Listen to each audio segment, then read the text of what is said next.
Bismillahirrahmanirrahim. You just can't get enough.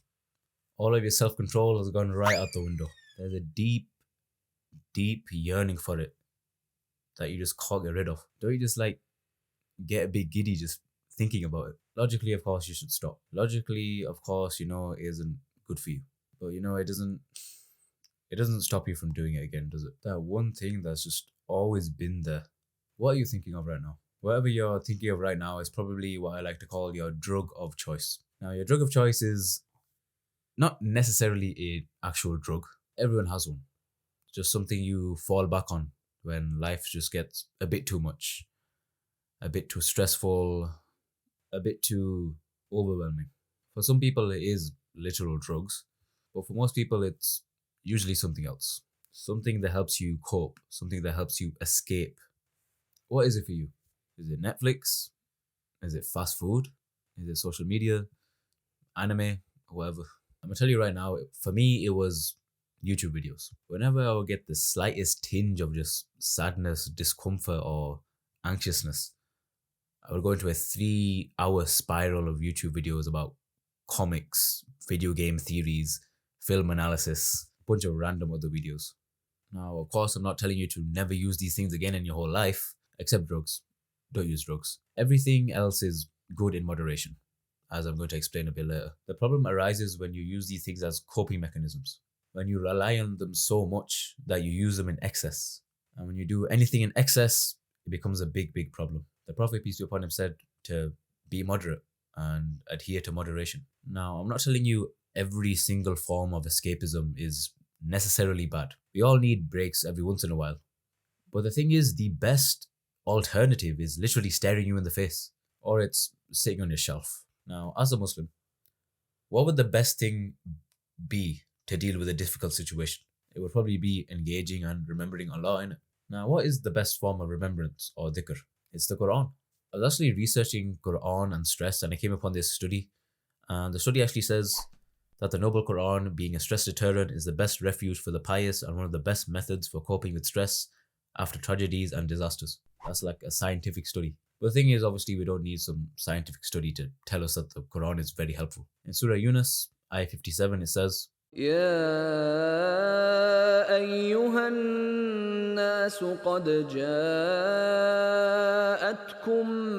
موعظة من ربكم وشفاء لما في الصدور وهدى ورحمة للمؤمنين. The Quran is full of verses, full of hope and relief for those who listen. There are stories which make your own hardships and weird problems feel like nothing. Can you compare the problems in your life to being stuck in a great fish with no way out? Or calling your people to Allah for 950 years with minimal results? Or even being blessed with huge wealth, good health, a good family, before them being taken away one by one? I want to talk with 100% honesty here. The thing is with these types of addictions, they're holding us back so much. And you literally know it too. When I was binge watching all those videos, I wasn't like, oh my God, this is so productive right now. This is the best thing I could be doing with my time. No. Obviously, when I was watching the YouTube video, I was immersed in it and I wasn't really thinking about anything. But the second after the binge was over, you're like, bro, I just wasted all my time. There was so much time which I could have used, but it's just gone now. I deleted YouTube and my productivity skyrocketed. My screen time went down by like 3 hours a day. I was more present with my family, actually having good conversations with them. And the amount of time in general that you have just increases exponentially. Allah is the only one that I want to really rely on. And ultimately, it logically makes sense because Allah is the only one that can actually help me or help you or help all of us with our problems. Who else would you go to? Who else is there to go to? You go to your friend. Allah is his Lord too. You go to your parents. Allah is their Lord. The only one that has no Lord is Allah himself. Why don't you just go straight to him? You can either fix a problem or you can pretend like it doesn't exist. And for most of my life, I was doing the second thing, pretending. I know that's kind of a vague thing to end on, but Assalamu alaikum. Take care. I'll see you later. وما لنا ألا نتوكل على الله وقد هدانا سبلنا ولنصبرن على ما آذيتمونا وعلى الله فليتوكل المتوكلون. وقال الذين كفروا لرسلهم لنخرجنكم من أرضنا أو لتعودن في ملتنا فأوحى إليهم ربهم لنهلكن الظالمين ولنسكننكم الأرض من بعدهم ذلك لمن خاف مقامي وخاف وعيد.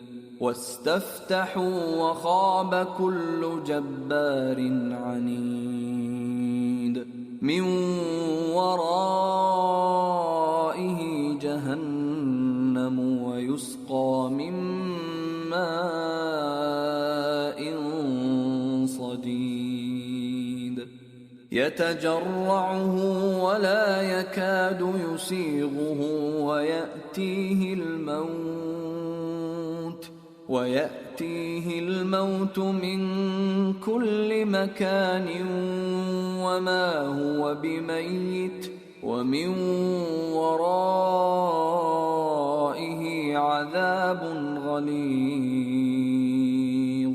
مثل الذين كفروا بربهم أعمالهم كرماد اشتدت به الريح في يوم عاصف لا يقدرون مما كسبوا على شيء ذلك هو الضلال البعيد. ألم تر أن الله خلق السماوات والأرض بالحق إن يشأ يذهبكم ويأت بخلق جديد وما ذلك على الله بعزيز.